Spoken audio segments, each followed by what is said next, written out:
Une forte pluie s'est abattue sur Niamey cet après-midi. Une pluie qui soulage beaucoup la population victime de coupures d'électricité en cette période de chaleur.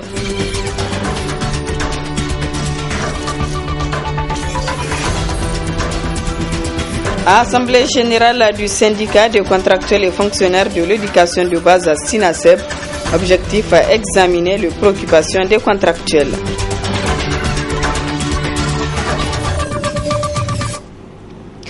Mesdames, Messieurs, bonsoir, bienvenue à cette grande édition d'information sur la télévision Labari. Je le disais dans les titres, il a plu abondamment à Niamey cet après-midi, une pluie qui sans nul doute fera du bien à la population. Cependant, elle n'est pas début de la saison pluvieuse. Reportage Hassan Saleh Mustafa Aboubakar Souley. C'est une forte pluie qui s'est abattue sur Niamey ce vendredi 8 avril. Une pluie qui intervient après une chaleur insupportable. Un phénomène météorologique, explique le météorologue Kachalou Lawon Gabtia. Dans nos émissions ou nos interviews passées, on avait déjà parlé de ça. Et c'est un moment où la mousson peut faire rentrer et sortir donc, de temps en temps. Et donc c'est le cas. Et quand la mousson est là, vous savez, le front tropical actuellement, il est un peu plus au nord. Donc, toute la vallée sud-ouest est sous la mousson. Dans ces conditions-là, dès qu'il y a le réchauffement et de la stabilité atmosphérique, on peut avoir des formations. Ce n'est pas des systèmes organisés, mais ce sont des systèmes quand même, des systèmes pluvieux orageux. Et à partir donc des systèmes que nous avons, qui sont formés dans l'après-midi et qui ont donné ces précipitations-là accompagnées de vent. Comme c'est le cas d'ailleurs en début et en fin de saison, vous allez voir que ce sont des systèmes qui viennent avec beaucoup plus de coups de vent et c'est souvent avec la pluie et c'est le cas aussi en fin de saison. Ce n'est pas des systèmes organisés qui se font maintenant, ce sont des systèmes qui sont vraiment par endroits et qui peuvent donner des précipitations assez importantes. Cette précipitation n'est pas synonyme de début de la saison pluvieuse. Lié à la formation, c'est une formation qui me forme, c'est véritablement un CV qui est là. Donc, ce sont des caractéristiques comme ça. Quand c'est très actif, effectivement, nous pouvons avoir de la grêle. La grêle, c'est tout simplement de la glace qui nous arrive, qui n'a pas pu être consumée dans l'atmosphère, mais qui arrive à parvenir au sol. Ça ne veut pas dire que la pluie va continuer comme ça. Donc, ce sont les situations, le front tropical peut encore baisser, on peut remonter. Mais la semaine prochaine, on va vous donner beaucoup plus d'amples explications sur le système. Comme il fallait s'y attendre, les premières grandes pluies sont des calvaires pour les usagers de la capitale. D'ores et déjà, les grandes artères sont submergées, rendant du coup la circulation difficile pour les usagers de la route et même pour les piétons. Les travaux en plénière se poursuivent à l'Assemblée nationale. L'examen et le vote de la proposition de résolution modifiant et complétant la résolution numéro 003/AN du 19 avril 2011 portant un règlement intérieur de l'Assemblée nationale. Le vote interviendra le lundi prochain. Le reportage de Ousmane Sidikou. La plénière reprend ses droits au compte de la première session ordinaire dite session des lois à l'hémicycle au titre de l'année 2016. L'examen et le vote de la proposition de résolution modifiant et complétant une autre résolution bien précise d'avril 2011 portant règlement intérieur de l'Assemblée nationale. C'est quelques articles, 3 ou 4 articles. Et le premier article, c'est par rapport à l'article 24 qui parle de la composition des groupes. Vous n'êtes pas sans savoir qu'à la dernière législature, les groupes étaient composés au moins de 8 députés. Parce que la taille de l'Assemblée, c'était 113. Maintenant, la taille est passée à 171. Conséquemment, il faut également revoir à la hausse la taille des groupes parlementaires. Et c'est pourquoi vous allez constater que les groupes que nous avons actuellement dans cette législature ne comptent pas moins de 13 députés. Et si vous faites un petit calcul mathématique, nous sommes dans la même fourchette en termes de pourcentage. C'est 7, quelque chose pour cent. Nous sommes toujours dans les 7, quelques pourcents.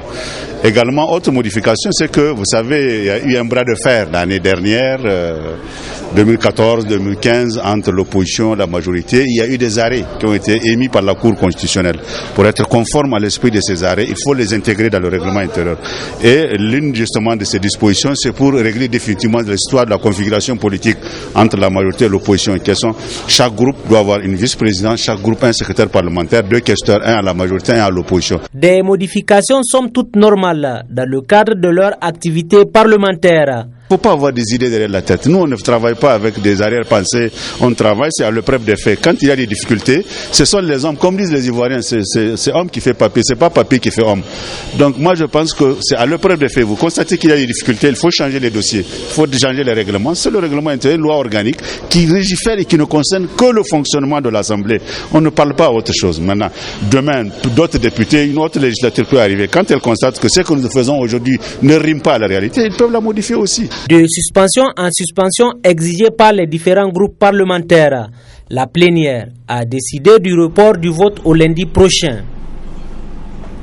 Les médecins spécialistes de notre pays sont en grève de 12 jours depuis le mercredi 30 mars dernier et comptent entamer une autre de 10 jours à compter du mercredi 13 avril prochain. Il s'agit pour le SMES, à travers ses différents débrayages, d'exiger des autorités une réparation de l'injustice dont ils se sentent victimes, comme nous l'explique ici Dr Kongouze Zoubairou, il est le secrétaire général du SMES. Ça fait maintenant presque 2 ans que nous avons demandé de régler l'injustice dont sont victimes les médecins spécialistes. Injustice, pourquoi? Parce que vous le savez, tout agent de l'État qui part se former, pendant 1 an, il revient, il bénéficie d'un reclassement. Les médecins, vous partez, vous faites 4 ans, 5 ans, sinon même plus, vous revenez, aucun avantage par rapport à ça. Et ça, jusqu'au niveau du gouvernement, tout le monde était d'accord que c'est anormal, c'est anormal. Et on dit non, il faut arranger ça, il faut arranger. Mais jamais l'acte pour l'arranger n'a été pris. Donc, ce qui fait que jusqu'à présent, nous sommes à la case de départ et c'est ce qui justifie les grèves perlées que les médecins spécialistes sont en train de vivre. Si vous avez remarqué, maintenant nous sommes en train de finir une grève de 10 jours et jusqu'à présent, tant que quelque chose n'est pas fait, tant que rien n'est fait, la semaine prochaine, eh bien, il y aura encore une autre série de grèves qui va continuer. Depuis fin janvier, on n'avait plus de contact avec la partie gouvernementale. On s'était vu à la veille des élections, ils ont fait semblant qu'ils allaient négocier, mais en fait c'était du bluff. Eh bien, on a compris cela. Eh bien, nous aussi, nous continuons notre chemin qui consiste à maintenir le cap jusqu'à ce que la vérité triomphe. La vérité triomphe, ça veut dire c'est de reconnaître que cette injustice, non seulement dire verbalement qu'elle doit être corrigée, mais poser l'acte de la corriger. Parce que vous vous souvenez, ça fait 2 ans on posait ce problème. Au lieu de s'attaquer à ce problème, on a cherché à comprendre est-ce que c'est pas la main de l'opposition? Non, est-ce que ce syndicat c'est pas une manipulation de l'opposition? Comme ça, on ne peut pas gérer un État, on ne peut pas gérer un pays. On a posé notre problème, on l'a posé mathématiquement, c'est clair. Est-ce que oui ou non nous sommes victimes d'injustice? Eh bien, c'est clair, c'est vrai, on est victime de l'injustice. Donc il faut la réparer. Si vous la réparez, vous verrez si ces personnes-là vont continuer à demander quoi que ce soit ou à faire quoi que ce soit. Si tel est le cas, là, vous pouvez les taxer de faire partie de tant. Donc, ce qui fait que nous, maintenant, l'appel que nous demandons, que la nouvelle équipe fasse preuve plus d'objectivité, de regarder la question en face. Et vous vous souvenez, on a dit à maintes reprises, la revendication, l'incidence financière, c'est de l'ordre de 17 millions, s'il vous plaît. 17 millions à l'échelle d'un État. Quand on voit tout ce que les gens font avec l'argent dans ce pays, on dit qu'on ne peut pas mettre 17 millions pour régler le problème des médecins spécialistes, pour que cette population auprès de laquelle ils parlent créer nuit et jour, qui sont là pour leur bonheur, pour que cette population bénéficie des prestations des médecins spécialistes. Non, on ne le fait pas. On laisse la question parce que là, eux, ils savent que tout compte fait, ce ne sont pas eux qui bénéficient des prestations de ces médecins spécialistes. Le syndicat national des contractuels et fonctionnaires de l'éducation de base, SINASEB, était en assemblée générale ce matin. Objectif, exposer les préoccupations des contractuels et lancer un ultimatum de 72 heures pour le paiement des pécules des mois de février et mars. Suivez ce reportage. À l'occasion de la commémoration de la journée du contractuel décrétée par le SINASEB, ce syndicat a organisé une assemblée générale pour passer en revue les avancées enregistrées dans la lutte que mène le SINASEB pour l'amélioration des conditions de vie de ces contractuels.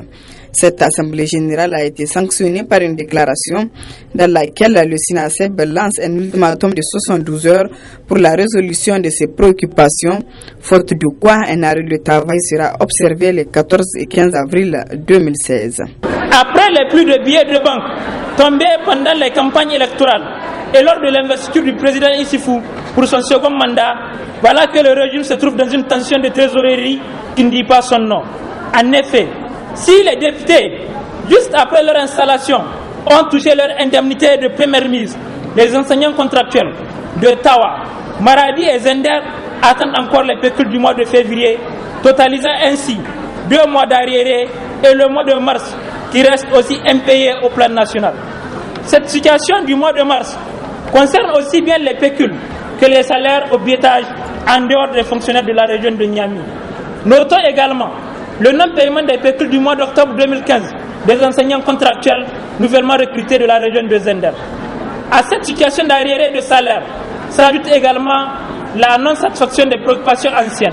Le BER SINASEB lance un ultimatum de 72 heures à compter du lundi 11 avril pour la résolution de toutes ces préoccupations. Faute de quoi, un arrêt de travail de 48 heures sera observé sur toute l'étendue du territoire national pour les jeudis 14 et vendredi 15 avril 2016.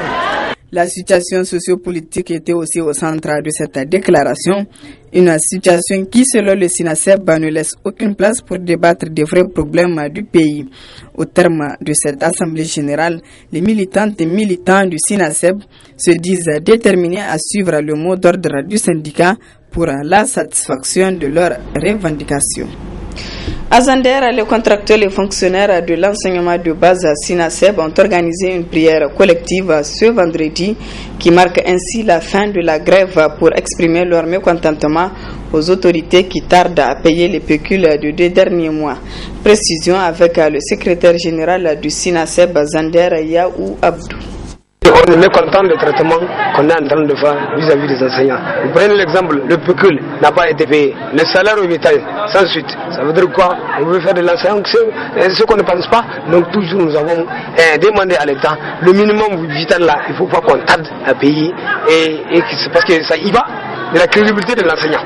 Parce que la personne qui n'est pas payée, implicitement on veut qu'il soit quelque chose.